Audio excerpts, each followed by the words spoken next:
Come, hear the tale of our ragtag crew, brought together upon a mysterious island by fate. They have lost, they have won, and now, alongside a rebel faction, the truth on the wind, they fight against the evil Eterines. Behind it all, an alien being of immeasurable power begins to rise once again.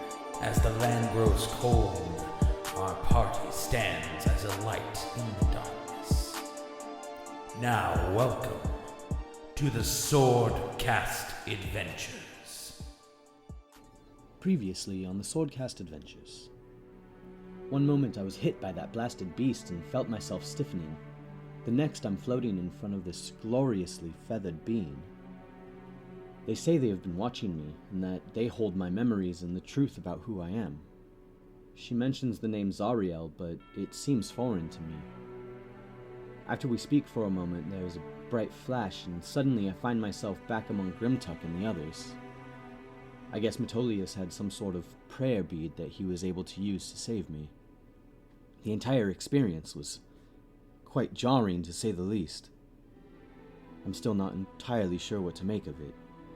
After I recovered, we acquired some of the tyrant's belongings and made our way out of the catacombs on a magical carpet we found. We found a safe place to make camp, and that evening I found a few new entries in my spellbook.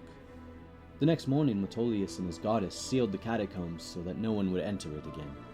As we headed south for the desert, I couldn't help but think about the figure I spoke to and why my life has been hidden away from me. You all find yourself here on the outskirts of the catacombs that have just been removed from basically the landscape. Ready to make your way down to the Archives of Order, you stand on this almost peninsula-like area between the fork of the river around you. To the south of you, a large mountain range cuts off what Grimtuck knows to be a large desert, as his memory of bells kind of sets still within his head, is clear enough to remember it. The day is yours, and pretty early on, I would say it's no later than 8, 9 o'clock.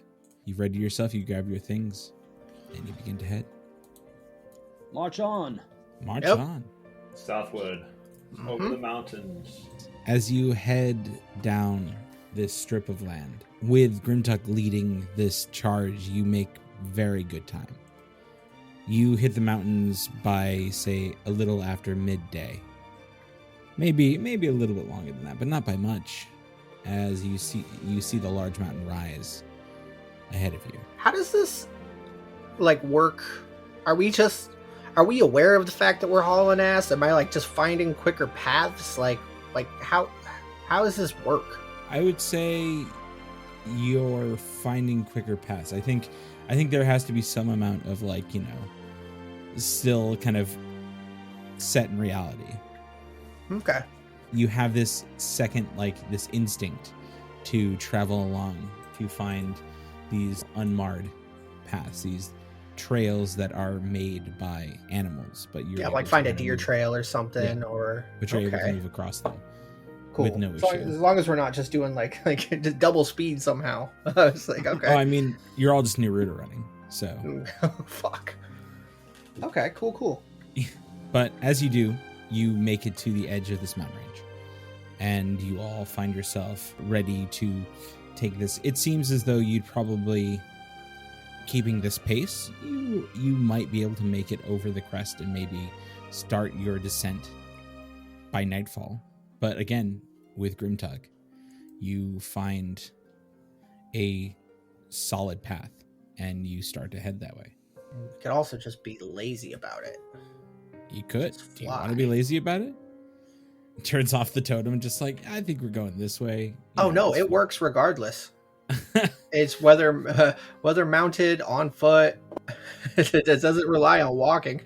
I don't know if it works on a magic carpet. It just says it doesn't. That it's. I believe all 5 of us would weigh too much for the magic carpet to be effective. Oh, what was the weight limit on that again? 800 pounds. Mm-hmm. What is our weight? How much do we all weigh? I weigh 285, so I'm a good chunk of that. I'm like 200 with my equipment and stuff. I think I'm a little bit less than that, but not. Yeah, we're not. I'm also. We're not making it. I would say, Okay. yeah, I would say you'd probably hit the weight limit. Like, close, but probably there. Just kind of like suck it in a little bit, Grimtuck. I That's don't think it's Because me, that's guys. how weight works. I think it's you guys. I think you guys are the reason why we don't fit. I'm in fucking great shape. Well, looks like we're walking. At least some of us are walking. I don't see why some people can't fly if you want to. But I'm comfortable. I actually kind of like stretching my legs after being in that fucking cavern thing. I'm fine to walk. You all begin your ascent. As you move through, again, Grimtuck, you're able to find what this seems to be almost like goat or like ram trails. These ones walked by hooved feet, patted down. You're able to kind of catch it. These aren't the goats that you would normally see climbing those 2-inch wide shelves on the side of the mountain. Instead, like you're able to pick it out as you do. Rising high, as you move through it, you see like large birds kind of flying over. You see a few more forms of just general fauna kind of moving around. By this point, as you just about get halfway up, I would say you all take a moment and, taking your surroundings, have some form of lunch, that kind of thing. And then you continue forward. As you do, and as you move and rise up, the air becomes a little thinner, cooler, and the caps of these mountains show a very visible snow line, or tree line and then snow line above it. But you notice that the trail you're on could cut through more level-wise and be able to kind of skirt around, having to run through some icy wastes high up on these mountains. We're gonna find a fucking rugby team up here. No, you're not. Not by this point. They look like they fucking ate each other. All right, so no, it's not quite that high. It's like snowy, but okay. As you move through, and again, the day continues forward, you start to crest the hills and move past the trails, and as you're moving through tall, almost corridor-like crags in the mountain, following this seemingly trail that seems to come to you almost instinctually. About just as you see the sun begin to set off in the distance ahead of you, you seem to reach the other side, and below you expands this gigantic desert. You do notice that it's probably going to be too dark to make it down this mountain safely or without having to deal with the effect of exhaustion, but ahead of you, you've made it over this pass. Your new, being you're following has led you quickly through this, and you find yourself now an ocean of sand below you. Dunes rising almost as high as some of the smaller peaks. A moving, roiling desert below. But your keen, barbarian eyes catch a glimpse of green far off near the center of it. This is I'm sorry. Especially because you can see up to asinine amounts of distance. I actually can't. No?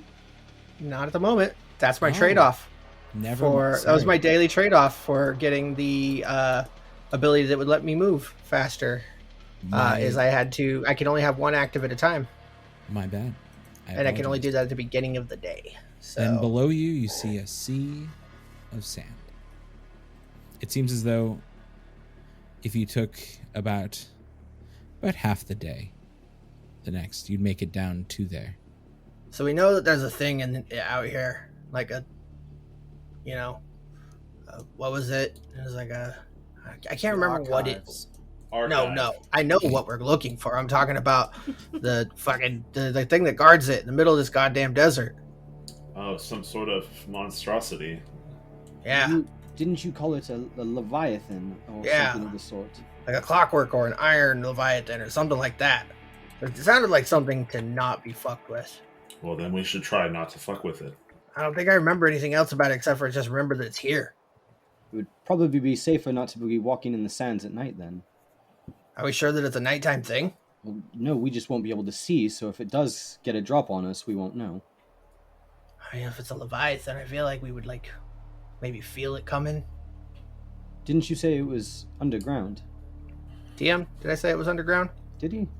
Am I just thinking that for some reason? No, because I feel like I'm thinking that too. Like, I'm kind of assuming it come from underground too, like a sandworm.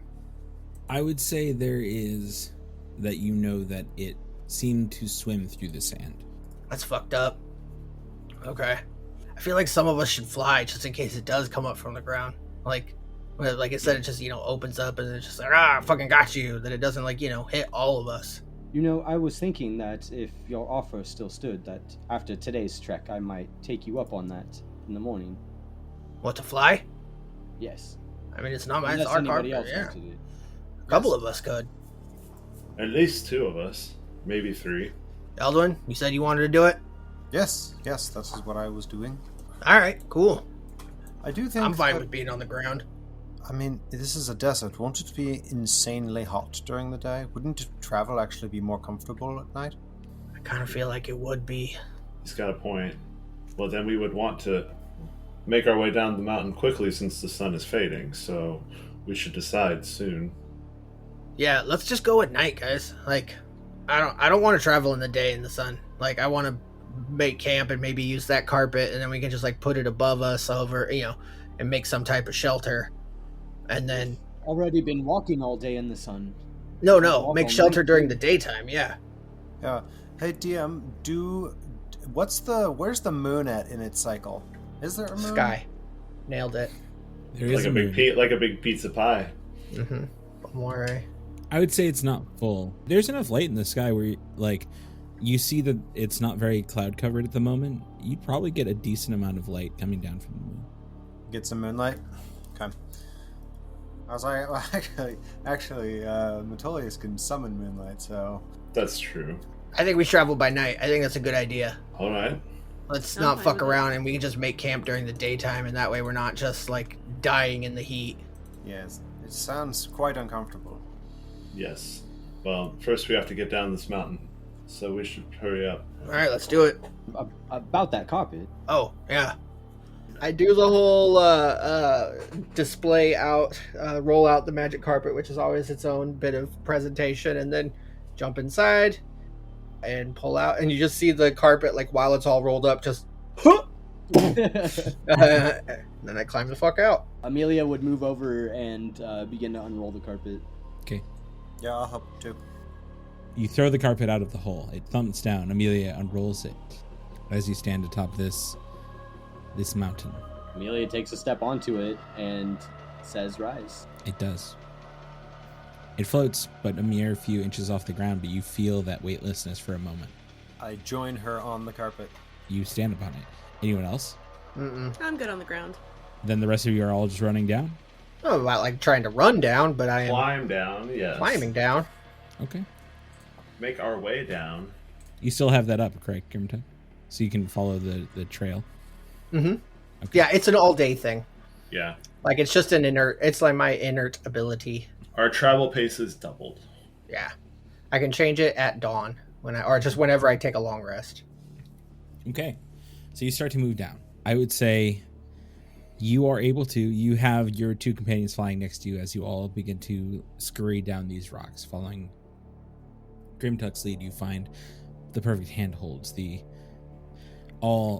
Nothing ever slips. You're able to just follow suit. Every time he shimmies down, you jump down right afterwards and find fair footing.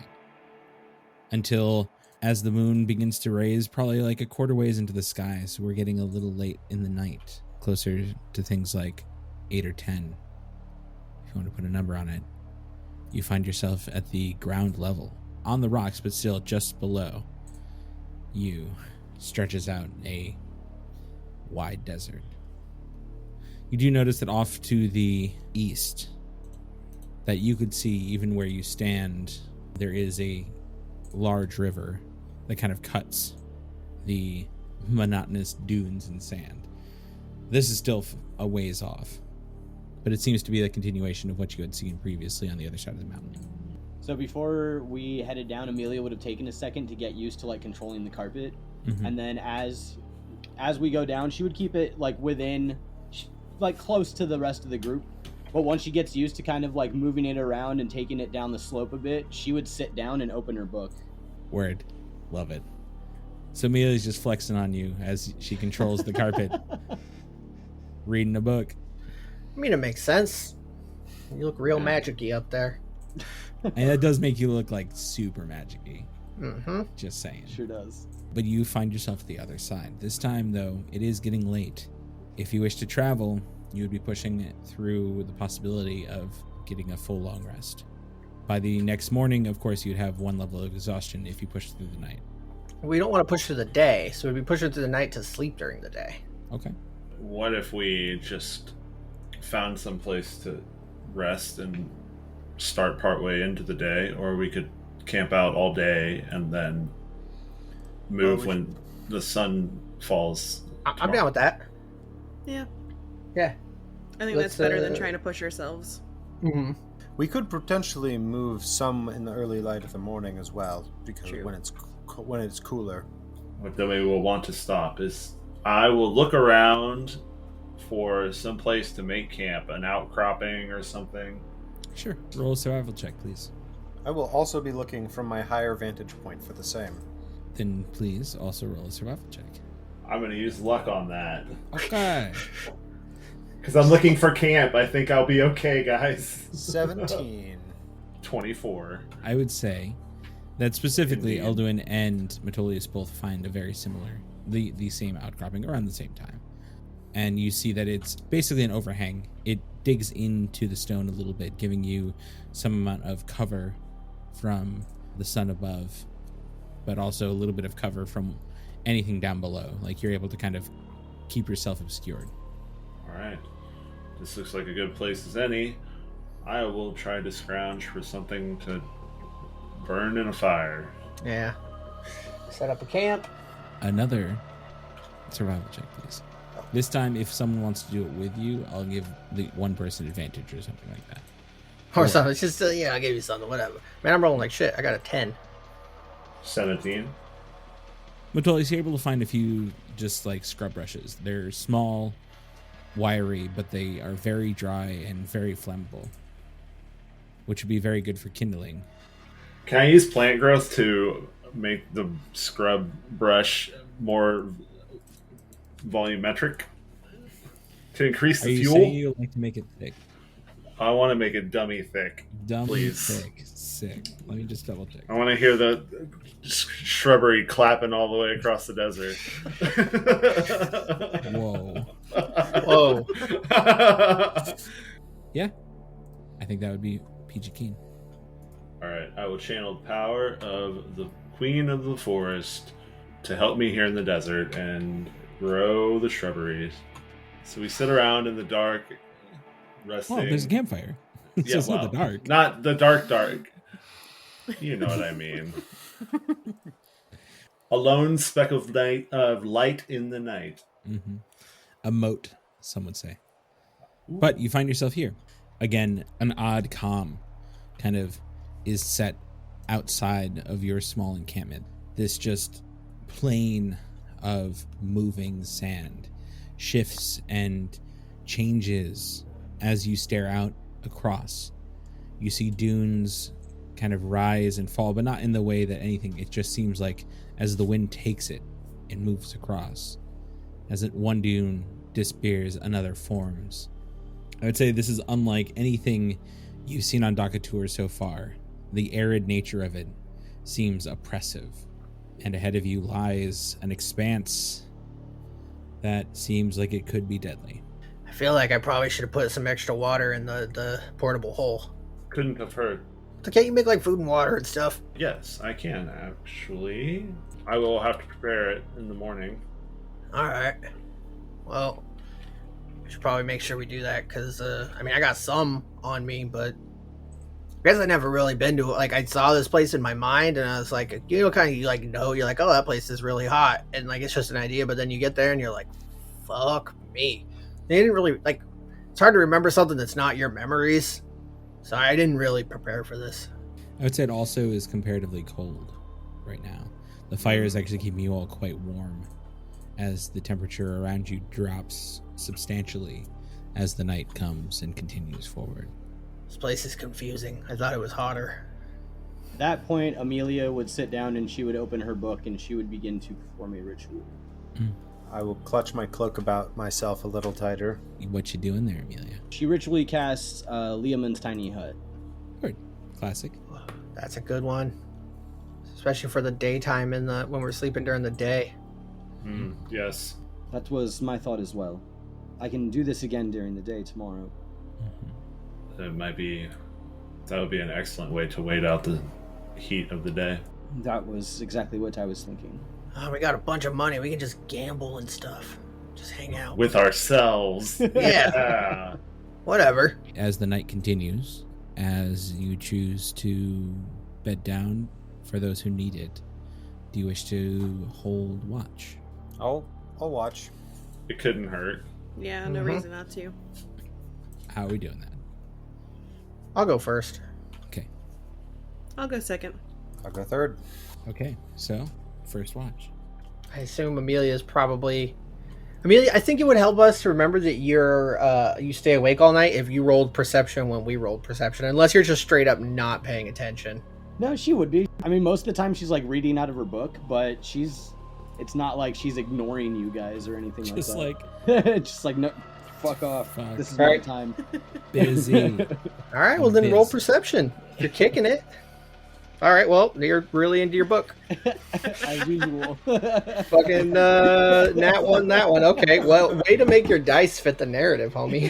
This book's just Hey. getting good. Oh man, chapter 8 gets wild. Can't read it. Amazing. She would actually seem like super like into what she's reading with what she discovered the evening before. Can we tell what you're reading? You see me reading blank pages. Yeah. Always. Oh, that's right. There's no words Every in time. her book. Mm-mm. All right, well, that's a pretty easy one. 25. 25. You kind of keep watch at the edge of this encampment, staring across the dunes, keeping an eye around you.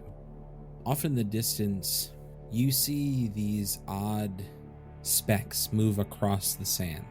These creatures kind of like bounding through it as though swimming. Can't exactly see what they are or who they are. You just see these like shapes move off in the distance and just kind of turn and disappear. Do they remind me of anything I've seen before? Like, because I've been out to sea. Do they look like dolphins or whales or something like that? They look like sharks. Oh, I don't like that. I Sand don't like sharks. Sand sharks. Sand shark. I would say their movement, especially in the sand itself, is very dolphin-y like it's kind of bounding. Hey, Amelia, you see that? Ah, never mind. Don't What? see See shit. what? Over there. I thought It's already All right, this is gonna sound dumb, but I thought I saw something that looked like sharks. Is that a thing? I don't know. I know sharks are a thing for sure, but Yes, but normally in the water. yeah, I don't know, man. I'm like, all I know about deserts are from Belle's like stuff that's in my head, and like most of what Belle got stuck in my head are just stupid fucking songs. So like, I wish we'd have thrown out some of those songs and put in like some more useful stuff. Like, hey, there's sharks in the fucking sand out here or something. I don't know. I don't know. I could have been imagining it. That is odd. I don't believe I've ever heard of a land-born shark. How fucked up would that be? I haven't really interacted with sharks either, though. They can't go on land, can they? Who knows? The world's a weird place. I didn't think a lot of stuff, but, I thought things were way different before I came to Dockator, so I wouldn't be surprised if that was just like, oh, now you got sharks in the sand. Like, that's the thing you got to deal with. I've heard of things like this happening in the Feywild, but not here. Huh. Alright, well, fuck. That's just like, while we're kicking it and looking out, I'll occasionally, like, throw a rock out into the sand. Just chuck it, just to see if anything happens. But Okay. that's about the extent of my exploring. Every time you throw a rock, it hits the sand and stays right where it lands. You asshole. How did you make that? How'd you make me casually throw rocks in sand to make me look like a dick? Yeah, cool. Okay, that's all I got. Okay. Then next person, please. As your watch comes to an end. That would be me. Do you mention these land sharks to me Mm-hmm. as you're going to bed? Okay. For sure. I'm like, Could oh, be worse. weird sand sharks. Great. I don't know. I could just be seeing shit. The sands keep an shift eye out out. there and they move a lot, so I don't know. It's kind of windy out too. I'll keep my eyes peeled. I'm gonna pass out. With a 3. Amelia, would you like to try as well? 17. Hey, Rain, you are almost taken by the hypnotic nature of the moving sands. They shift and shine. You even swear you catch a glimpse of basically just like one of the dunes just almost just like move as it does, like itself, the whole thing. But like it's just probably a trick of the eyes to you. Amelia, on the other hand, you hear something odd off in the distance. You hear this large sound, this kind of low, kind of bass, almost rumble. It disappears pretty soon after, but it was there for a moment, and it seems like Rain didn't hear it. Amelia would probably look up from her book, hearing it. Kind of look around. Did you hear that? No, I don't think so. It sounded like some rumbling from far off. Yeah, no. I don't hear it. There seems to be many things moving around in these sands, even though it's dark out. I didn't see the things that Grimtuck saw. Yeah, I have no idea what we're getting into out here. How do I? I haven't been this deep into it. 2 hours go by. Your watch is over. And I think I wake up Elduin, right? Grimtuck was going on about sharks in the sand. I guess keep your eye out. I didn't see anything. Sharks in the sand, okay. Alright. Good night. Night. And I will look about, making sure, not to look directly at the fire to kill my night vision. Charge is pirate and keep one eye covered till you need it. Yeah, exactly. That's your night vision eye. 12. But Amelia's got my back, apparently. Apparently, Elduin, as you're kind of looking around, the only thing you notice is you see a small lizard scurry across the sand 20, 30 feet below you. You see it for a moment, and you and Amelia both hear the sound. Amelia, but you hear something scratching for a moment, and in front of you, Elduin, though Amelia is sitting down reading her book, you hear this all happening. Elduin, you see out of the sand this just gigantic scorpion just come up and snatch just with one quick pincer, grab that lizard and pull it right back under the dunes. Okay, so I'm gonna need how big of a scorpion are we talking about? Yeah, I was gonna say, are we talking like real world gigantic or D&D gigantic? Yeah. Because there's a difference. Like D&D large. Okay. This thing is a size large scorpion. Mm-hmm. And Like a scorpion the By size the of gods, did you see that thing? a horse. I did see that, right, DM? Or did I just see Oh the yeah, lizard? you saw it. Oh yeah. I did. How far off was it? Sorry. It was like 30, 35 feet below you on the sands. Fucking rat scorpions. You're doubling up. Explosives, man. You see Amelia get like real tense and then kind of begin to like look around. They can't get underneath us, can they? I don't think so, but that was terrifying. That is humongous. Amelia would like call the dusk staff into her hands and like just kind of like poke into the ground next to her and like make sure it doesn't just like go all the way down so nothing can get underneath them. Mm-hmm. I'm just gonna keep an eye out with my Sure. bow held tight. My new fancy. Oh yeah, purple it just wood. comes up, and again, it doesn't seem to stay. It just comes up, snatches the lizard, and sinks right back into the sand, and is gone. Then your watch comes to an end with only a small amount of stuff. After that, Amelia doesn't go back to her book. She just keeps the dust staff, like, across her lap. Yeah. All right, so I'm going to go wake up Matolius, or tap him from his trance. You don't trance. So, Matolius, there are... He's much more an EDM. I'm like actively snoring, and Yeah. Eldwin comes up and wakes me up from my trance. He gets his trance. What? Huh? So, Amelia and I witnessed a lizard get eaten by a humongous scorpion. It was the size of a horse, and it came up from underneath the sand, so best be on the lookout for that. All right. Didn't seem to pay us any mind, but, yeah. Don't look like a lizard, I suppose. I won't. Unless I've accidentally eaten some of those mushrooms of Grimtux, but I don't think so. So, anyway, I'm just up and hanging out with Amelia and Eldwin. It's true. Yeah. Hanging out in the dome as the sun rises, probably. I would say if you roll that perception check, the sun will rise soon. I shall be aided by... The two other people that are also able to. Oh, well, there's that, and Sentinel Shield. And the Sentinel Shield. 23. You catch the sight of what seems to be birds, maybe vultures of some kind, off in the distance, flying, like circling over something. Did not go that way. But your watch, again, comes pretty uneventful, minus that. As the sun rises, you're able to see that kind of spiral rise into the sky a little bit. The bird spiral into the sky? The bird Oh, spiral. okay. I thought maybe I missed some kind of smoke trail or something.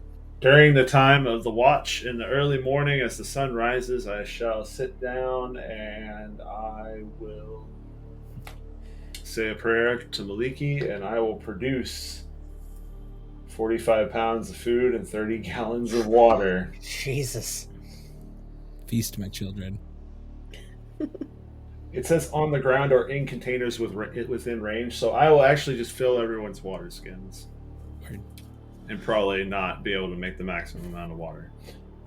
We can put extra stuff in the portable hole. Yeah, I was gonna say, could you just put like a liter in my mouth? Just right here. It's a container, right? Just right there, yeah. Yeah, fill up the water skins. I got, I don't know, a flask. I can probably pour some booze out of. We really should just get a barrel for the portable hole and just put water in the barrel. Then we just Everybody have gets water. 11 temp HP. Everyone gets 11 temp HP. Somebody find a Cooper. We have bland but nourishing food for the next day. Don't worry, I can spice it up. I'm sure you can. We're going to need to spice it up a lot because we're going to be sitting in this dome all day long. Speaking of which, Amelia would begin recasting the ritual as it would have gone away at this point. Mm-hmm. Unless we're planning on traveling at all The before we set back up. You're ritually casting it, so it's not burning any slots, right? Correct. We could try to travel a little ways. What do you all think? How hot is it? It's not that hot yet. There's still Yeah. a coolness to the air. Because we have this protection that travels with us, we could just stop as soon as it gets too hot and not necessarily need to search As long as we for- can make sure that we're not doing it anywhere that something may get underneath of us. So, Leoman's tiny hut makes you, like, hard to see, right? Or impossible to see? You Hard to can see. It's opaque. make it whatever color you want it to be. So, Yeah, so you can just make it the same color as the sand, right? Yeah, and then things shouldn't be able to see us unless they're sensing us via, like, tremor sense or something. Mm-hmm. Can stuff get through it? Like if I were like go outside of it and throw a rock at it, it can get through? No, only we can pass through it. And Amelia can't leave it, otherwise the spell ends. I guess if we had enough time, like we could just put it down next to like a sand dune and then just shove a bunch of sand up next to it and then make it the same color as the sand. That's fair. Yeah. I was always under the impression that this thing had a floor or was a complete circle or sphere. Is that incorrect in my assumption? I'd say it's a dome. Okay, a dome with no floor. All right. Yeah. Got it. That's what I've always thought it was. Yeah, somehow in my head canon, I always imagined there was a floor, but whatever. It's fair. It's all good. At any rate, let's head out while it's a little bit light out, and we can make our way until It gets too hot. ouch hot. Yes. That's fair enough.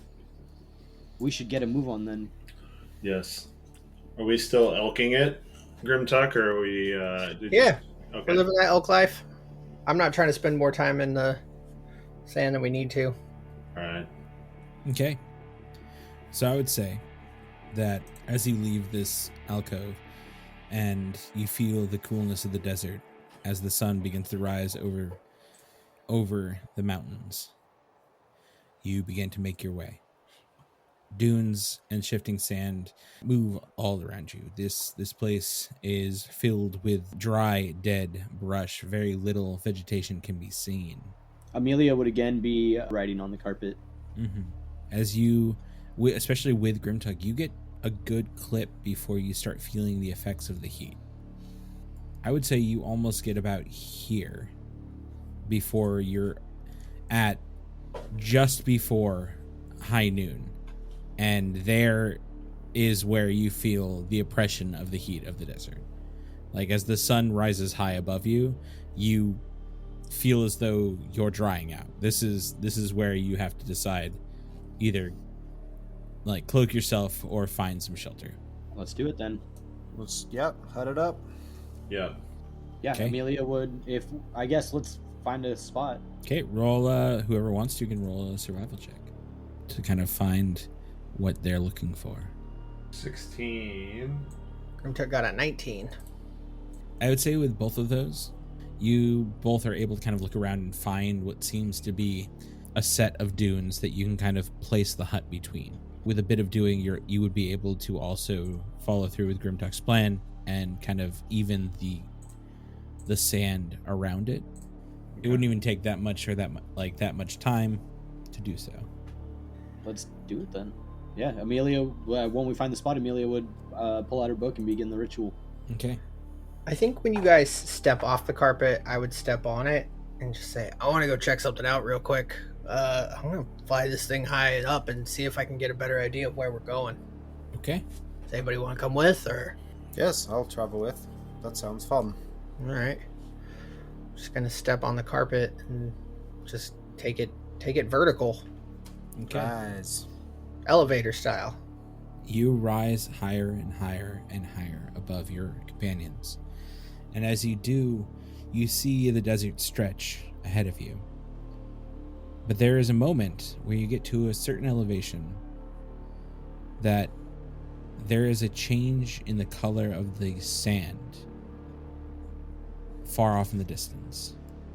The sand no longer becomes the shifting kind of silty just dust that you see move, especially at this height. It just looks like dust blowing across like past a window in a house. But from here you see that the ground gains this almost reddish tone to it and looks craggy, hard, as though it is a different material. And this is a ways off. It's not very easy to describe from just using a small pointer, but easily quite a distance off from where you are. Probably about a mile, maybe two. There is a change in the ground. There's also, I would like both of you to roll me perception checks. How about a 22? 15. Both of you, with such a high vantage point, see a similar sight than Grimtuck saw the night before.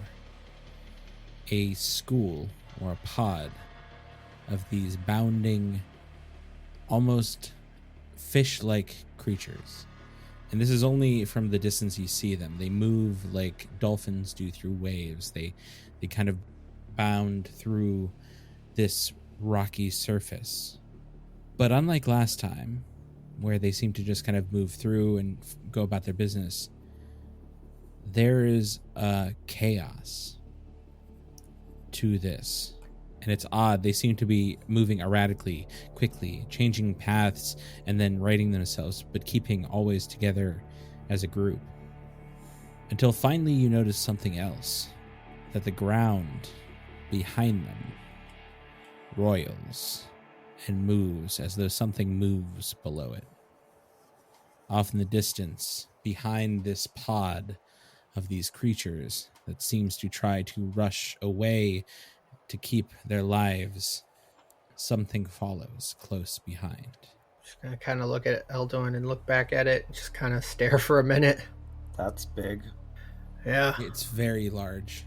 It's very large. And again, you can't get much detail about the creatures that seem to be running from it, but whatever it is much bigger than they are. Are they running from it, or is this like dolphins in a ship's wake? Yeah, like, do they herald it? Like, you know? Oh, no, it seems like they are moving. They are trying to get away from whatever this is. You even notice one be overtaken by that mass and never resurface. Well, they're fucking big too, and whatever's behind him is real big. Yes. I think that's our Leviathan. Very well could be our Leviathan. I don't really know what to make of it, though. How does one fight such a large creature? I don't know. It looks like it pulls them right underneath the sand. I don't know about you, but I don't fight very well from underneath the sand. I've never tried it, but, like, I could probably do it. I don't know. Maybe. I don't want to. Sounds like it sucks. How do you swing your hammer, your axe, when you're surrounded by sand? Fuck if I know, man. I have no idea. I don't even know how to even approach that. Neither do I. We need some sort of plan if we are to fight that. But we should make sure that that is, in fact, what we are after. Yeah, we don't even need to fight it, maybe. Maybe we can get past it somehow. Yes, indeed. Does it look like there is some sort of rockier section where we could stay off of the sand to get... Well, it looks like the entire section past there, like this discoloration almost looks like a stone section, and whatever this thing is, it is moving through stone like sand, like water. It's moving through stone like sand. I mean, as far as you can tell, it is a craggy, discolored area. The color is no longer these like kind of sandy, almost blonde tone. It's red and has like almost like a sandstone look. You see cracks in it like fissures opening up in soft stone. And the creatures that are seemingly running away from it also seems to be burrowing through or swimming through in the same function. So around where you can see, there does not seem to be much in the way of places to stand or places to be away from it. Though I would say, Eldoin, if I'm not mistaken, with your 22, you catch the smallest glimpse of green far off to the southern point from where you are, though you're not sure if it's a mirage or not. Okay. I don't know if my eyes are playing a trick on me, but I think I see that there's a spot of green over on the horizon. I wonder if perhaps that is what we are looking for, some sort of oasis. I mean, it's worth a shot. Yeah, I think that's probably going to be our safest bet. I definitely don't want to go where that giant fucking thing is. Here. DM, does it seem like we could fly about for a little bit longer before the sun gets just too hot? It is getting warm, and you are high above it, closer and closer to it. So you could. I don't think you're going to catch on fire, but you'll definitely be uncomfortable. Yeah. Grimtalk, do you want to travel a little bit closer and see from a very safe altitude? Yeah, let's do it. We'll hover over towards to the south to see the green and the writhing sandy mass. The green is easily, miles away from you. Okay. I don't think you could hover over to the green without leaving your party entirely behind you. I don't do that. But you can definitely hover over to the separation of color. You can pass this barrier and find you can hover over this new land. I would say it wouldn't put you too far away from your companions. Let's do it. Let's do it. And you do. You move forward. You see Grimtuck and Elduin just move off in the distance to the south. As they are quite high above you, they didn't tell you. So as they leave, you see them head farther and farther and become smaller and smaller on the horizon line. But as you two stand high above it, you notice that there is a distinct cut where the sand becomes this craggy, almost rocky surface, as though it has been changed or molded into something different. It is not the sandy expanse you saw below your feet as you left the ground. It is different. It is craggy, it is rocky, it is like almost kind of like the playa. Yeah. Okay. Does this seem like it would be safer to travel on? And is there any vegetation on it, or is it still just like... There are small shrubs and bushes scattered throughout, but very little in the way of vegetation. Okay. Yeah, and is there anything that we can see walking along the surface of this? Roll me another perception check. 11. You don't see much in the way of living creatures. Though every once in a while you do see a large hole that kind of dips into the ground, and you're not sure if maybe it's a den or possibly something dealing with what you saw swimming below. This expanse of this new kind of ground that is below you extends to all, like both sides as far as you can see. It's not like there is another portion of the desert to the east or west from where you sit high in the air. Now, I would say as you move farther south, the small bit of green seems to grow ever so slightly, as though it is actually there. Whatever it is seems to be real. Alright, so the sand turns into this like clay kind of stuff, and then the green stuff's on the edge of it. So we know that there's giant Leviathan thing probably underneath over here, and then there's the fucking shark things that swim through, and then we know that there's giant scorpions. This place fucking sucks. I could not agree more. Do you think that we would be able to avoid the gaze of that creature if we were to travel across the sand? I don't know. Do you have anything heavy on you? How heavy? Who knows? I kind of just want to chuck it off and see if anything, notices. Like when it hits the ground. Because they're there's bugs and snakes and stuff that live underground, and then they feel when you're walking by, and then they're like, I got you, motherfucker. And, maybe that's how it works. I don't really have anything heavy on me. I mean, I could always fire an arrow at the ground. That's not really that heavy. But it hits hard. Do you have anything that would make like a shockwave or something?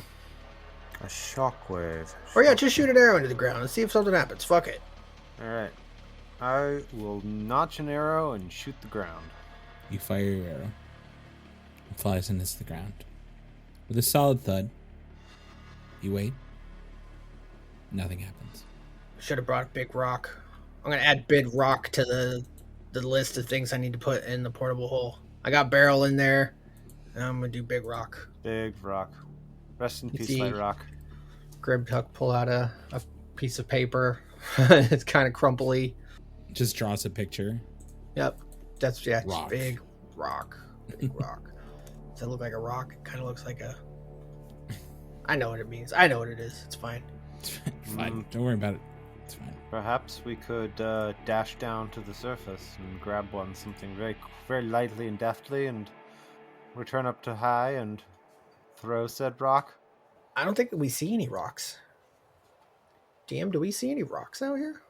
I would say you find places that you think you could probably pick up a chunk of the ground below. Do you see any solid ass rocks? Probably not. No, you don't. Yeah, we got no rocks, man. No, what do you know? Got no rocks. Alright. Well, Fuck it. I think there's a lot we can do on this one. I don't think so either. I Let's cast... go back and see what the rest of them are up to. Alright, that's it. Okay, so you fly back. As you get back, I would say, especially if you're this high up, it is oppressively hot. Well, I would like to get into the tiny hut as fast as possible. Mm-hmm. Elduin leaps off of the carpet, swan dives into the sand.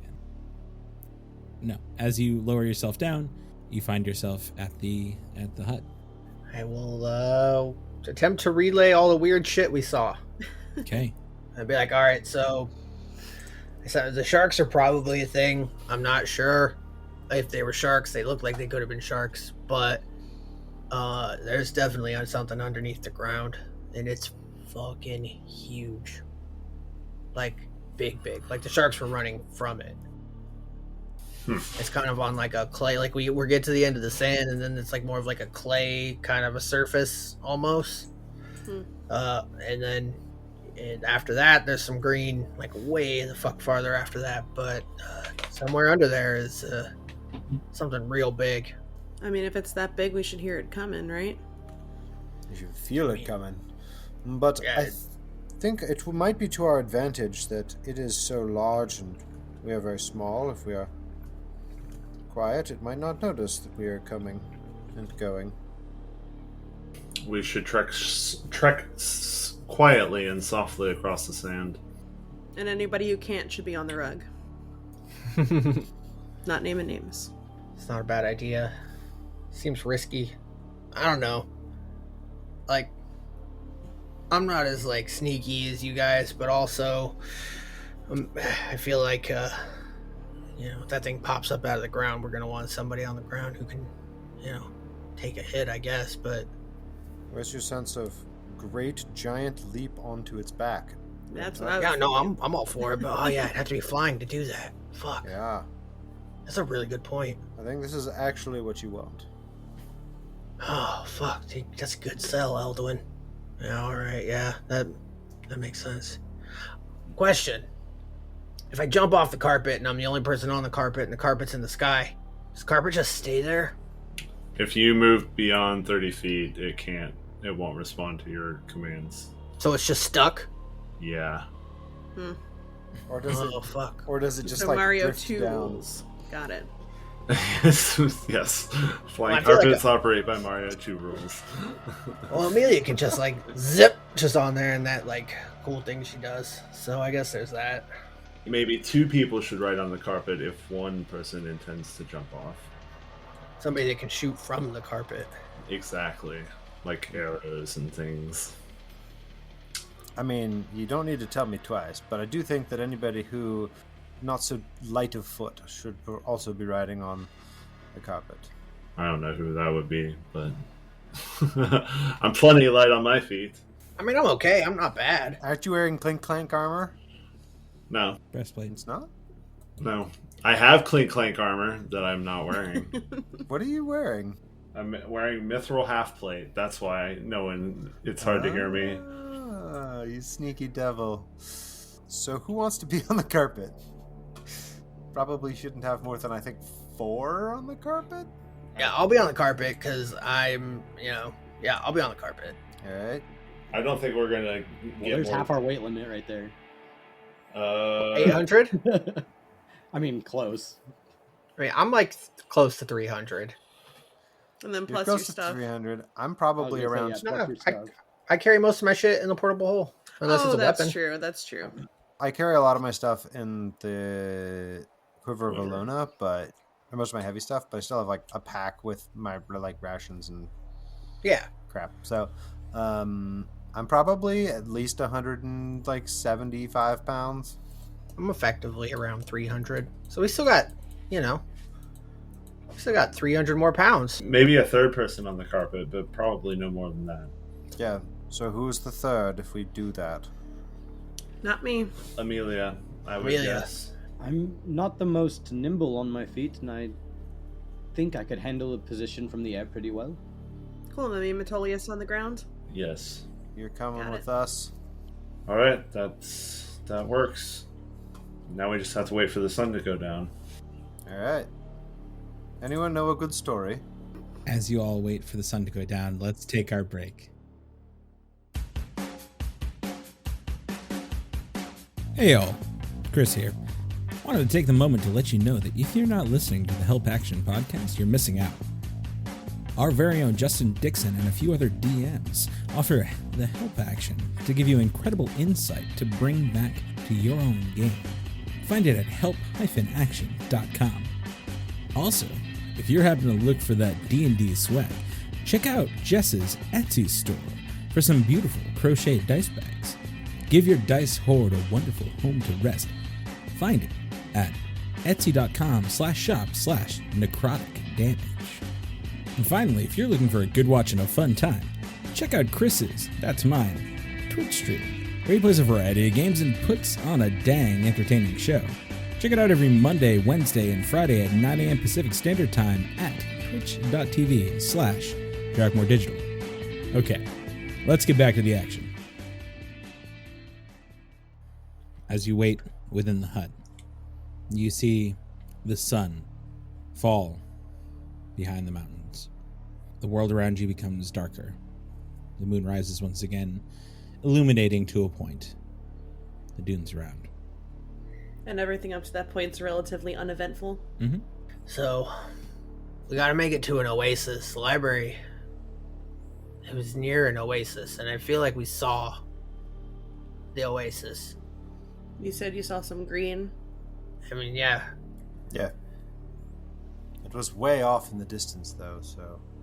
Yeah, like we got a trek ahead of us. Then we should hurry up and go. Alright, let's do it. So you begin to head down. We're doing Grimtug, Amelia, Elduin on the carpet. Yeah, me and Matolius on the ground. Mm-hmm. Okay. I'll say that we're like, I would probably be like 30 feet above ground. I feel like that's a safe elevation. Okay. For now. Yeah, that way we can be like, eyes in the sky. So you all begin to travel ahead. Rain, Matolius, traveling across the ground. It's a little harder, but you're able to keep pace. I will say, DM, since I'm not walking, I seriously doubt that the elk feature works on a magic carpet. What do you think? Yeah, I mean, that doesn't seem like... That's fair. You're also heading in a straight line. You're not looking like... You're flying in the air. You have found the straightest path. It is flying south. So I'm going to switch back to I'm going to switch back to my eagle eyes. Okay. After that long rest. Seems like a good idea for being on top of a carpet. Mm-hmm. So I would just meditate before we leave. Well, and then wait. You guys here. I was going to say, did we get a long rest? You didn't get a long rest. Oh. Wait a minute. I thought we were just posting up for the day. I mean, you slept that night, but you woke up and used the elk to get across the seemingly first half of the... If we're waiting for night to travel, wouldn't we rest during the day? But I don't think that would have been 8 hours, though. You would have waited to about noon, if not a little bit later than that. I mean, it's close, but I don't know if I'd say it's a full long rest. Technically, you can only long rest once in a 24-hour period. Okay, cool. Never Yeah. mind then. Not a problem. All right, they're still elking it up. So you all head downwards, southwards, towards the green that had been spied by your companions. Grimtuck, Elduin, and Amelia high on the carpet a little ways, which means that they catch sight of this change in the ground before Matolius and Rain do. Ahead of you, probably about a few hundred feet away from you, that shift occurs. The ground becomes that kind of clay or sandstone look. It wouldn't take very long for your companions on the ground to see the same. Since we know we're going into a potentially dangerous area, Amelia would not be sitting down reading her book this time. She would be standing up and at the ready. She would have the dusk staff in its pocket dimension at the moment. Okay. Just to clarify. There's got to be something in this book about giant scorpions. Something. It just says steer clear. Believe me, I checked and nothing. Okay. A few minutes later, probably close to about 15 to 20, Matolius and Rain find this area. It is a barrier. It is a distinct cut. The sand obviously flows down into it. It's not as though like the sand stops and it cannot go any farther. But it is not a gradual shift. It is as the sand falls, kind of like rolls into it, and then you have what looks to be firm ground stretched out as far as your eyes can see.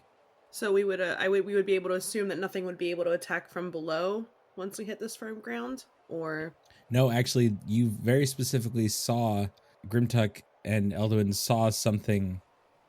saw multiple things kind of swimming through this firm ground. okay, This is just the separation. it's just like packed tighter. Seems like it. It's hard Okay. to say exactly what the difference is. There's just a very visible difference.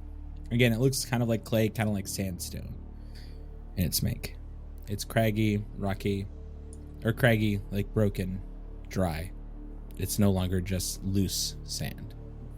And you walk onto it. Yep. As you do, your feet feel less, they sink less as you move. You no longer feel these soft spots within the dunes that take that extra effort to walk through. Instead, you're walking like on cobble or like hard-packed earth as you move. Above you, your companions rise. The two of you walk along the ground. You move forward. Mm-hmm. Okay. Yep. From up on high, do we see the any of the sandy sharks? I would say the three of you can roll a perception check for me. Okay. I would say also so can, like, all of you can. Sure. I would also Yeah. say that, especially after we cross this barrier into like the slightly firmer ground, Rain would be paying extra attention for like, vibrations. If she felt, anything coming. Amelia's just kind of on edge about Rain and Matolius being on the ground, and she's just like kind of focused on them. Okay. Yeah, she rolls an 8. 15 for Elduin. 16 for Rain. 16 for Matolius. 22 for Grimtuck. Amelia, paying attention to your friends, has caught your attention. The rest of you all kind of look around. It is surprisingly quiet. The wind blows across, but you don't feel or hear anything at the moment as you continue to move south. Further and further you go. You look around and you see, I would not say great ravines, but certainly breaks in the ground that seem to fall deep below the surface. They seem like broken crags just naturally occurring as softer or loose or thinner spots of this packed dirt and stone kind of falls away. But again, you're able to move around it. You're able to kind of navigate it. At this point, Rain, I want you to roll me one more perception check. Specifically for not sight, but for feeling. You too, Matolius, actually. 17. 21. I don't know why I rolled with advantage, but it did. And both of you, as you're walking, feel a rumble below your feet. An odd sensation. I definitely shoot Matolius a look. That wasn't good, I don't think. How far away is the carpet? Is it still like 30 feet? Mm-hmm. Unless they changed it. Same. Be ready to run, I guess. Always am. And we will still try to make our way across the sands or the earth and the hard packed earth as we... I don't want to yell up there, so Yeah, I'm not going let's to. not Okay. make any additional vibrations. Yeah. Can I see that they got agitated? Roll an insight check. How about a 20? I would say you can notice that there is a moment of pause between your companions down below. They kind of shoot each other a look.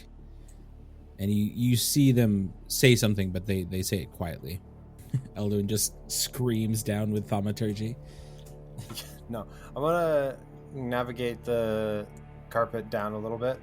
Do we know how much, like, is the rumbling building? You don't even know the rumbling exists. I'm sorry. I don't actually know. I'm gonna go down I'm gonna go down and like bring it a little bit closer and just say, is everything okay? How close are they? I don't know, 10 feet above you in the air. Whispering distance? Yeah. There was a rumble in the ground. We are trying to be discreet. That just occurred to me, but perhaps there's a way to be even more discreet. May I cast a ritual? If you think we have time. Are the rumblings getting closer? Roll me that perception check. I would say it hasn't gone away. I'm gonna pull out my book while they're looking around, and I'm gonna begin the. Ooh, that one on that one. I'm gonna begin the ritual for Tensor's floating disc. 11. I think that this. It's hard to tell if it's getting any closer, But it's still happening. but it's still happening. I don't think we are going to have time, Eldwin. It's still happening. We should just Is go. there a reason not to try?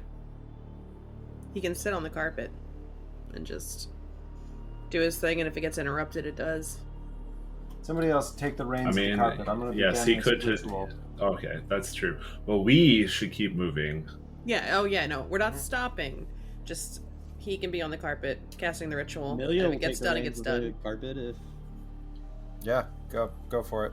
You should probably not hang around us.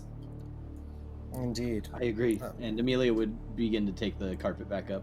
Okay. Yeah. Before they leave, am I aware of anyone's capability of casting the message cantrip? Do I know if anyone has that? I don't think anybody does. Amelia does. You should know that Oh. Amelia does. Okay. Mhm. I will just say, if you see anything, send us a message. Of course. And we will carry on trying to slink through the sands. As they pull away, I would say the vibration below your feet gets heavier. Oh, I need to switch from sneaking to running? I think it's heavier. I think it's a much more distinct sensation, but I don't think you know whether or not it's a running situation yet.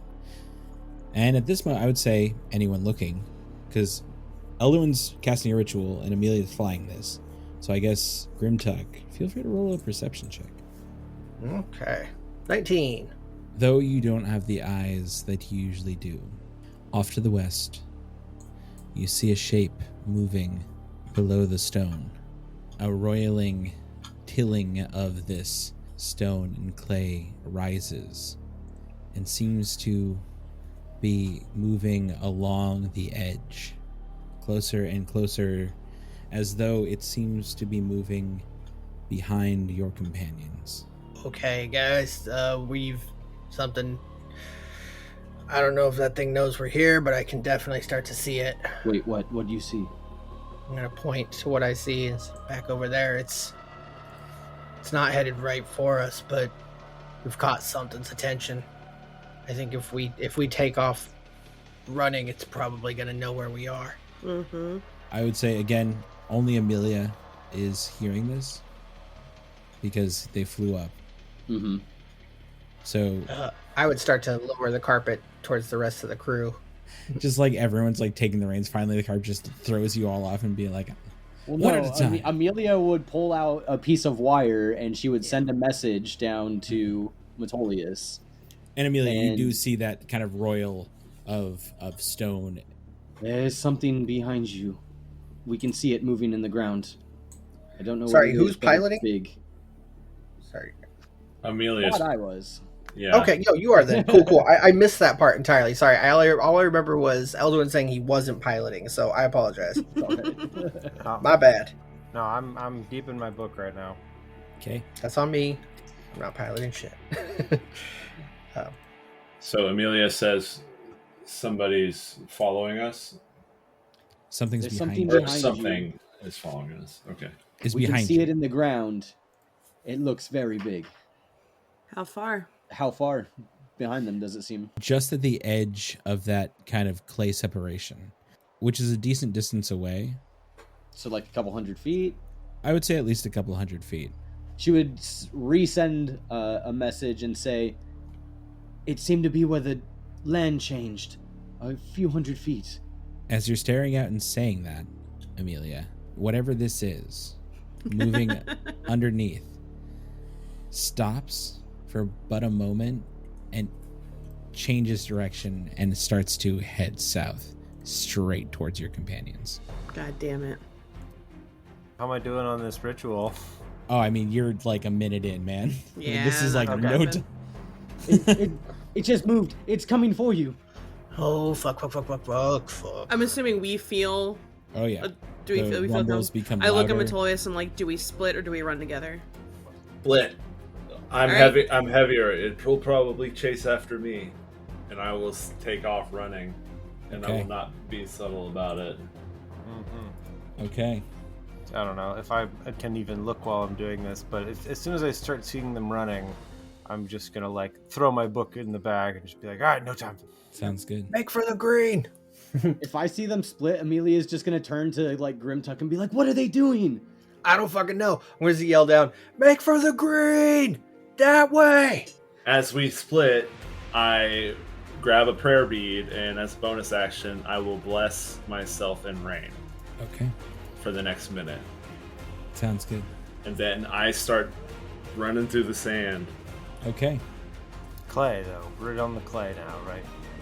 I will start running for the green, as I was told to do.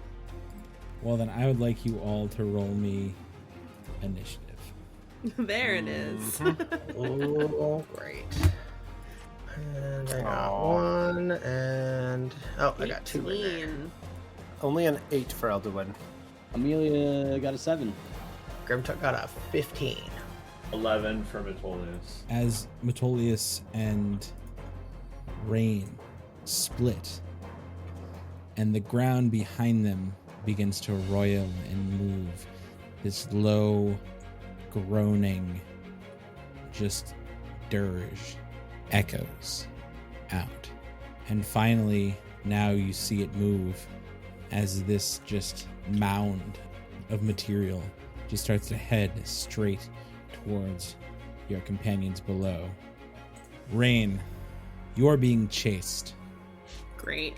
So, everyone, in the sense of a chase, you have your Constitution modifier +3 amount of dashes you can make before I make you start rolling. And at the end of each of your rounds, you're going to roll me a d20 and tell me what you get. And I'll let you know what I happens. love this. Okay.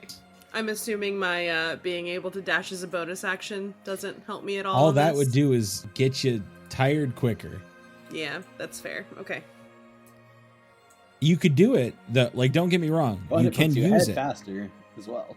You could get ahead faster, but you'd be rolling quicker as well. Yeah. Okay. I won't complicate things. It's fine. I mean, you feel free to do whatever you want to do. That's up to you, my dear. So as this all begins, Rain, what are you doing for your first round? I mean, running, right? Sure. I would probably make sure I have my crossbow at the ready. Okay. But other than that, I'm just running, Just dashing? dashing. So that is 60 feet. Okay. Rain, roll me a d20, please. Oh, yep, you got it. Just a straight D20. Just a straight d20, please. That'll be a 16. A 16? Mhm. Excellent. You keep moving. Nothing seems to occur. Your foot hits sand, the sandstone, the clay, and you're able to keep your footing well, and you move deftly across. Now, the creature begins to just charge for you. As you split, again, you only had 60 feet of splitting, so this creature just Yeah. barrels between the two of you. Has yet to seemingly decide where it is going, but it is keeping pace. It is behind you about 20 feet behind the two of you on the ground. That's close. That is close.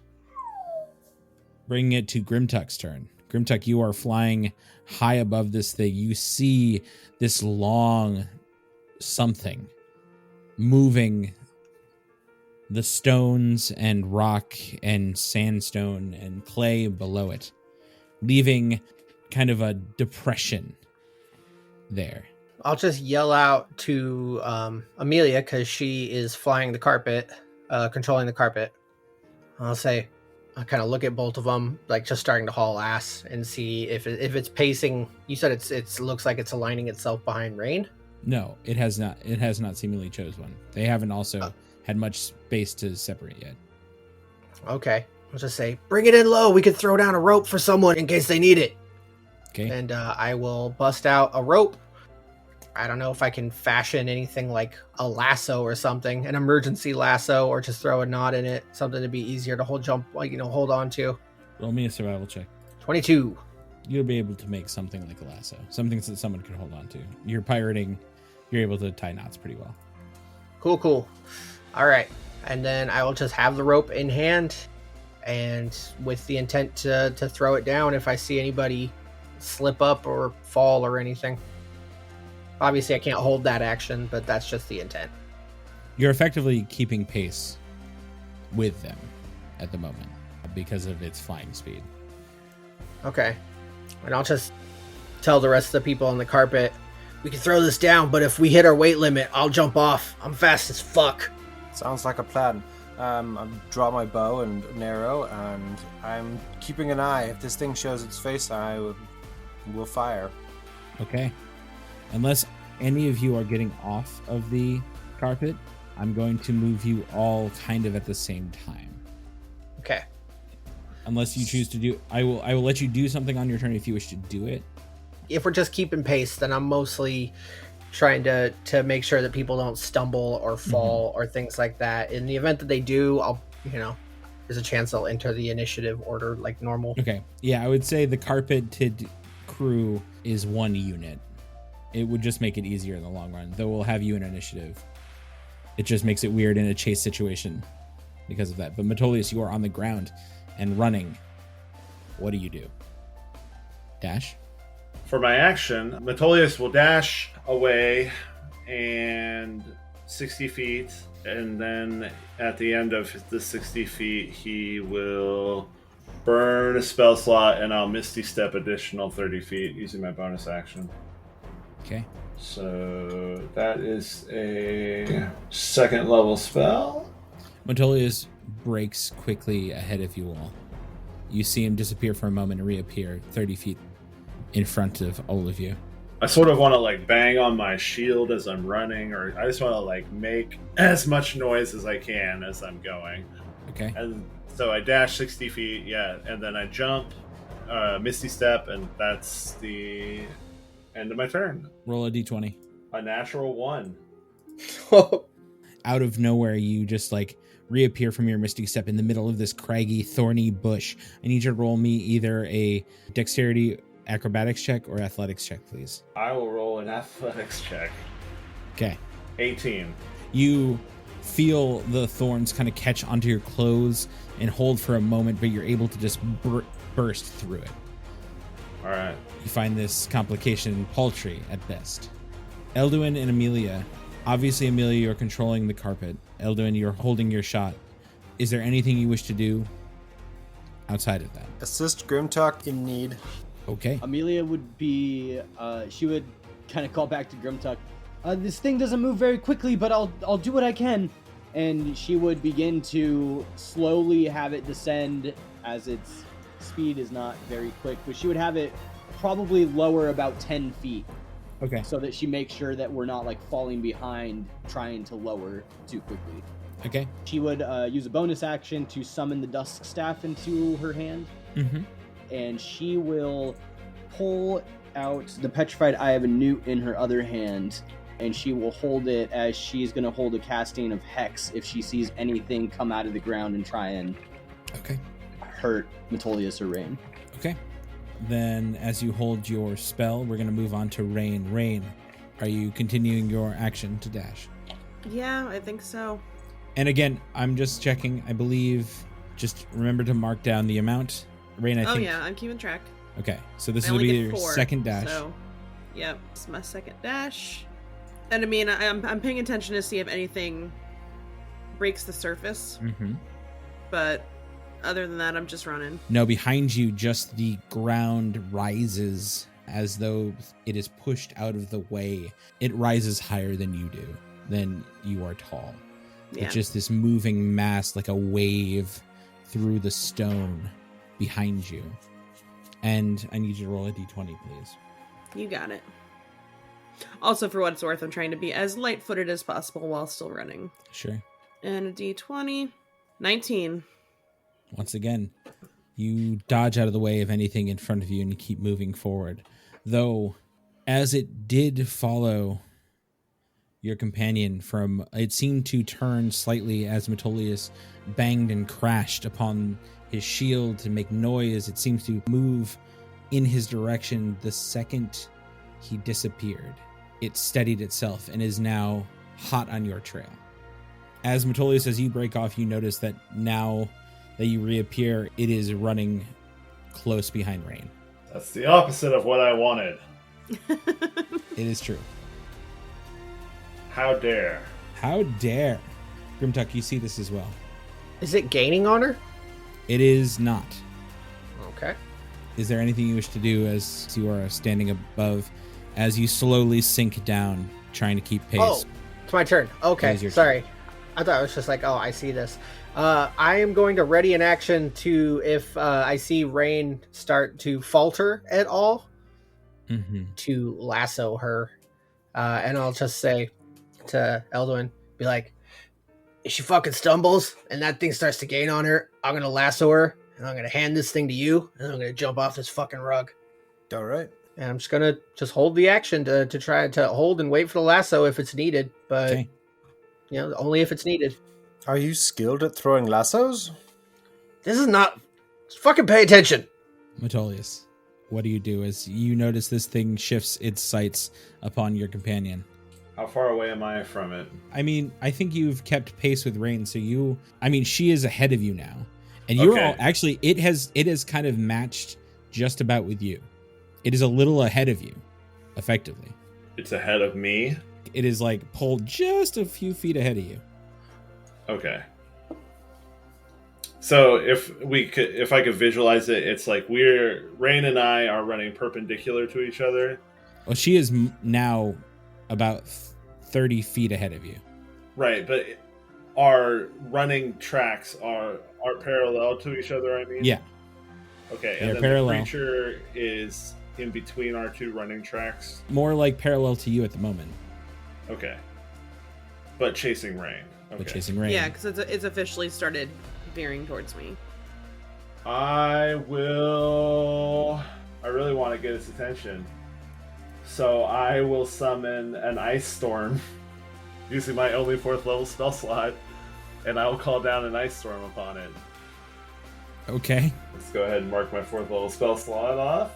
A hail of rock hard ice pounds to the ground in a 20-foot radius, 40-foot high cylinder. It looks like it's protected by the sand. I'm trying it. Yeah, I'm ice storming it. Okay. I'm doing it. I do that. You do that. It has to make a dexterity saving throw. Okay. It does not make it. Okay, it's going to take 8 bludgeoning damage and 17 cold damage, 25 damage, and the area that is hit by the ice is difficult terrain. Okay. Matolius raises his hand in the sky and says, "Time to chill things out." I guess. This is gonna be a thing. So you do that. Eldo and Amelia. Eldo and you probably are keeping your arrow knocked ready. Yep. Amelia, you don't see this creature, and it does not surface. Does my ice storm do anything? You can't tell. It's underground. Okay. Are you also dashing? No, you stopped. I'm not dashing. I just run 30 feet and I'm done. Okay. So you did run a little ways ahead of it in that short amount of time. Yeah. You effectively caught up with Rain. Okay. Can I tell if the difficult terrain affected it at all? It has already taken its turn. Oh, right. I guess I'll find out on the next round. Oh, actually, hold up. No, Matolius, you would not have. I I'm didn't trying to dash. think. You didn't dash. You're 10 feet behind it Okay. at this point. Do I still need to roll a d20? You do still need to roll a d20 because you're effectively in this chase. 13. 13. Nothing occurs. All right. Then, Amelia, are you doing anything about your hex if nothing appears? I would like to instead put the eye away and turn and cast guidance upon Elduin. Okay, sounds good. And as you continue forward, are you all dashing effectively with the, or no, if you're casting guidance. Carpet can't dash, actually. Yeah, I it just has a speed of 30 feet. Okay, then you guys would be quite far behind at this point. You're about 30 feet out from Matolius and 60 feet out for Rain. And like I said, I'm just slowly bringing it down so that we don't fall like super far behind. So is the creature underneath us yet? The creature is past you. Oh, fuck. Yeah. Oh. Like I said, this thing does not move very fast. All right, then we'll then scratch the lasso idea. We'll just see what happens. Okay. Rain. I mean, at this point, like dashing, it feels like I'm keeping pace with it, right? Like if I wasn't dashing, I mean, then I gotta dash Okay. down to 1. And again, you can still dash after that, but you have to start rolling stuff for me. Yeah, that's fair. I'm assuming you need a d20. Yes, please. For a moment, you are effectively 80 feet away from it. 11. 11. Man, you are real lucky with those rolls. Nothing occurred. Like you dance around crags and rocks and brushes. Hell yeah. You move through this deftly as you are keeping away from this creature. But this creature also takes a moment, and as the ice storm has made the ground difficult terrain, it roils up and tries to make it to Rain, but is unable to, as it can only move about 30 feet. So instead, it turns its sights and turns its body as it kind of starts to make a U back towards Matolius. Is it above ground? Like, can I see it? It is not. It is still underground, man. All right. Which means it moved. I would say it is ahead of you, Matolius, and you see it uses its movement to like kind of make a U-ey.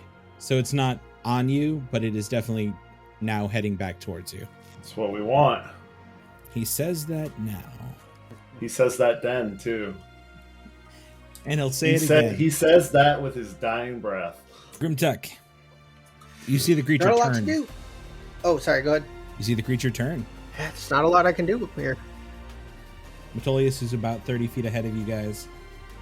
Again, you are almost making it to him as Amelia continues to fly the carpet forward. I'm at the mercy of the pilot, so I will wait with lasso in hand. Okay. Matolius, this creature begins to barrel itself towards you. Rain, you would at this moment see that the creature has changed its direction and is now heading towards Matolius. I will dash, and I will not misty step this time, so it stays chasing me. Are you dashing like sideways then? You're dashing like east or west instead of south, which it's coming up from now? It's coming back at me from the south. Yeah. It had taken a U-ey from the south, which it had followed Rain and back. Can I go in you. like a diagonal direction? Serpentine. Sure. Yeah. If it's circling down around on the southeast side and coming up in a northwesterly direction toward me, I would dash diagonally in a westerly direction. Okay. Well, hey, here's that 40 D&D chess right here. Okay. I would just basically, I don't know. I'm just trying to make it hard for it to get a beat on me. No worries. You do as you dash forward. This creature now behind you as it begins to spin and roil through. You all see this just like circular mound rise up and fall as it follows past towards Matolius, who is now closer to Rain, about 30 feet off from her. Okay. But obviously dashing off in the different direction. A slightly different direction. Eldon and Amelia following on the carpet. Unless any other... It did seem like you could seemingly hit it. Like it was affected by the ice storm. And I think you all saw that. So I don't know if you want to do anything else. I mean, I'm still just keeping my beat on it. Okay. I mean, you see it. You're able to keep a beat. You just don't know if you'd be able to hit it from underground. I'm looking from my window. Yeah, I get that. Amelia would just kind of call out, and she would be like, "We're too far behind. We need to figure something else out in case it catches up to them." Yeah, it's about 20 feet ahead of you guys. And she would just continue the carpet forward. Okay, as that's she's what been doing. That's kind of what I took in for the distance. Quick question: do Matolius and Rain look like they're running to safety of some kind?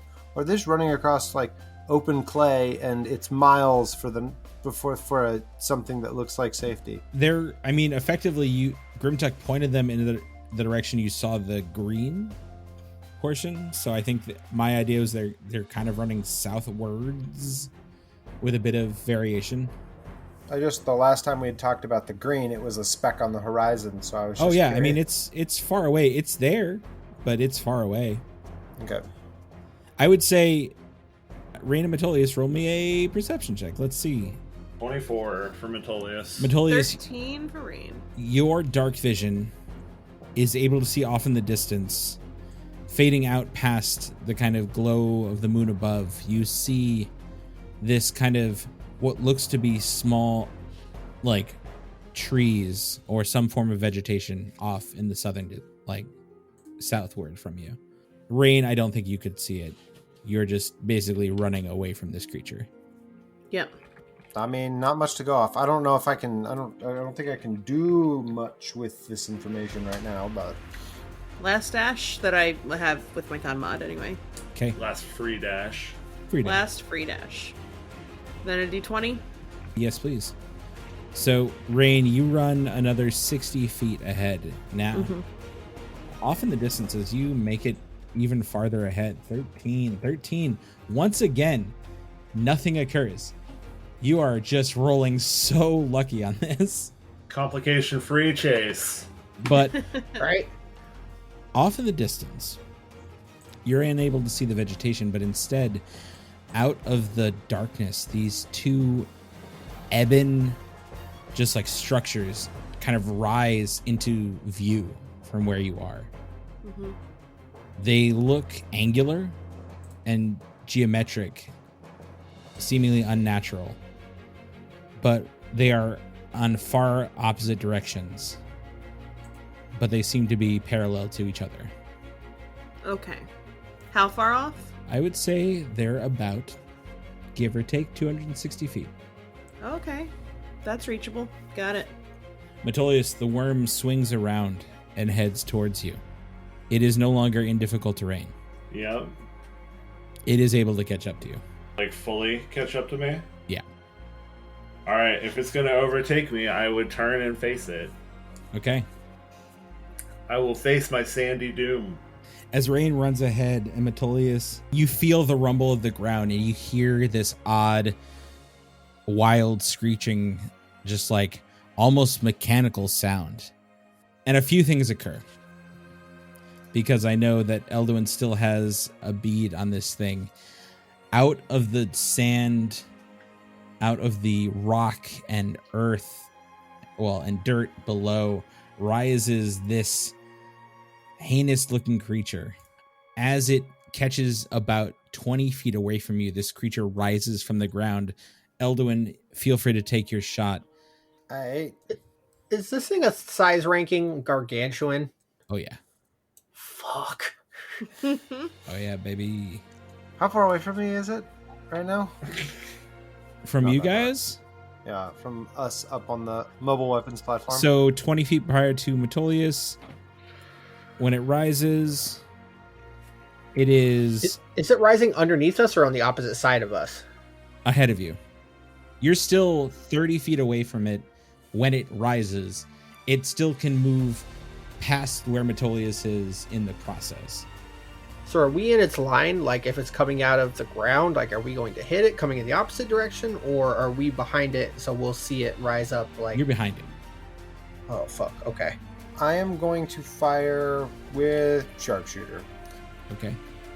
That is going to be a... Ooh, that's not very good. Of 14? To hit. Yeah. Doesn't hit. Yeah, I didn't think so. All right. As chunks of that clay fall off of it, your arrow just catches into it and just totally misses the creature. All right. I can only hold one action Yep. or one Yeah. arrow, so... Okay, so as this occurs, as you see Matolius turn towards the creature and face this, Matolius, you see this beast rise out of the ground, a gigantic maw of spinning gears and grinders, almost that of just like interconnected plates of metal with spikes spinning on. You may have seen something like this in the past that like a dwarven miner would use to dig through stone, but instead it now faces you and continues forward towards you. And as you stand your ground, and as we would end this chase and begin a fight for, at the moment, Matolius' life, that's where I'm going to call it. We'll pick this up right here next time. I would say as the thing is barreling down, you would just start to see the silver flame sort of like come off of Matolius' axe as he stands in it to face this thing. Heyo, Chris here again. Just wanted to say thank you so much for listening to the podcast. If you want to keep up to date with us, check out our socials on Instagram, Twitter, and Facebook at /theswordcast. If you like what you heard and want to help us keep the lights on, check out our Patreon at patreon.com/theswordcast, where for $5 a month you can hear Matt or Matolius run a few of us through the deadly halls of the Tomb of Annihilation. Thank you all again, and don't worry, you'll be hearing from us soon. Bye-bye.